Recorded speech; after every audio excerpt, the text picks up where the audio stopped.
Hey, my name is Avery, and today we're going to be going over a few more questions dealing with limits, different types of limit problems, and different types of asymptotes that might come into play when dealing with limits. So following the order of the questions that were given to us, we're going to start with one-sided limits. In this problem, we're looking at the limit as x approaches 4 from the left side for the function x squared plus 3x minus 8 over x minus 4. And as you can see, I drew a little graph here, and this helps us out a lot. But if we wanted to solve it algebraically, we could do that as well. What I always do is if you're looking for a vertical asymptote, which in this case, you can see that there is one at x equals 4. You can find that by simplifying your function if you can, but then setting your denominator equal to 0. So as you can see, x minus 4, if that were to equal 0, then x would equal 4. And then there is a line right here at x equals 4. That is a vertical asymptote. And as x approaches 4 from the negative side, we can see on the graph that y is growing infinitely larger and larger, but it's never actually touching 4. So that means the limit in this case is negative infinity. And the way you can fact check that is by if you were just trying to find the general limit, you could take a value slightly less than, your asymptote or the number that you're looking to approach, and then one that's slightly greater like I did here. As you can see, I did 3.9 and 4.1. With 3.9, our output was negative 189.1. And then for 4.1, our output was 211.1. So this tells us that our different parts of the graph are likely moving in different directions. These are really extreme numbers. And since we're looking at approaching 4 on the left side, we're taking a value, less than 4. This is a really large negative number, so we can safely say that as we're approaching 4 coming from the left side, our y is approaching negative infinity. So our second problem is dealing with limits at infinity. And these have to do with horizontal asymptotes, which is kind of what we touched on in the last video. So for these types of questions, we just have to look at our degree rules when it comes to horizontal asymptotes. So in this problem, we're trying to find the limit as x approaches negative infinity on the function 3x to the 5th minus 5x minus 1 over 9x squared plus 1. And as I wrote out here, the degree of our numerator, which is 5, is greater than the degree of our denominator, which is 2. So our rule for that states that there is no horizontal asymptote, and that is supported in our graph here. There's no stopping point, basically, for our graph. And so as x is approaching negative infinity, our y is also approaching negative infinity infinitely. With our third problem, we're just looking at general limits.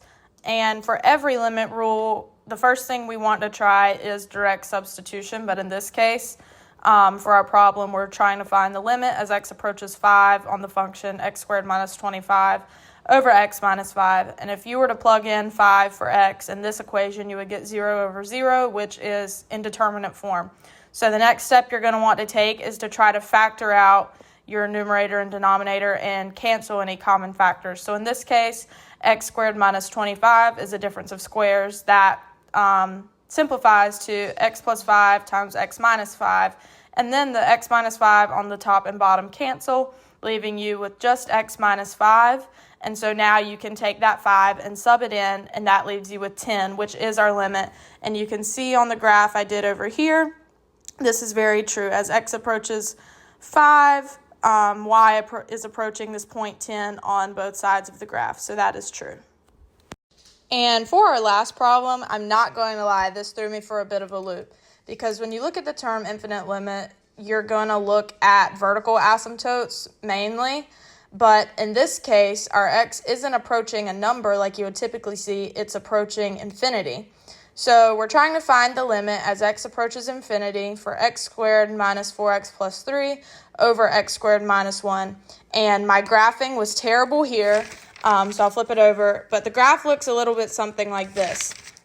So the first thing I did without thinking was looking at our horizontal asymptotes and our exponent rules. So in this case, the degree of our numerator is equal to that of our denominator, so you would divide coefficients to find a horizontal asymptote. And in this case, I did find a horizontal asymptote at 1. And then I thought about it more, thinking infinite limits, you would need a vertical asymptote. And so I flipped over and I did what I would do for vertical asymptotes, which is factor the top and bottom, cancel common factors. This gave me, our numerator factored to x minus 3 times x minus 1, bottom factor to x plus 1, x minus 1. Cancel factors when you can. That leaves us with that. And that, in this case, if you were to set the denominator equal to 0, it would give you a vertical asymptote at -1, as I wrote right there. And so I did the same thing that I did in the one-sided limit question. I took a number slightly smaller and larger than our vertical asymptote. So I rewrote the problem as if x were to approach -1, which is our vertical asymptote, which direction would our y be approaching? And so in this case, as it's supported by the graph, numbers to the left of -1 are approaching infinity. To the right of -1, they're approaching negative infinity. And so I know I rewrote the problem. I don't think this has anything to do with the original problem. I just thought it was interesting and something to note. With our vertical asymptote here, the limit does not exist since our functions are moving in two different directions. Back to our original problem, here, although I'm a little confused because horizontal asymptotes typically go with these types of problems, I believe the answer would still be +1, because there's a horizontal asymptote right here. And as x is approaching infinity, y is getting closer and closer to +1.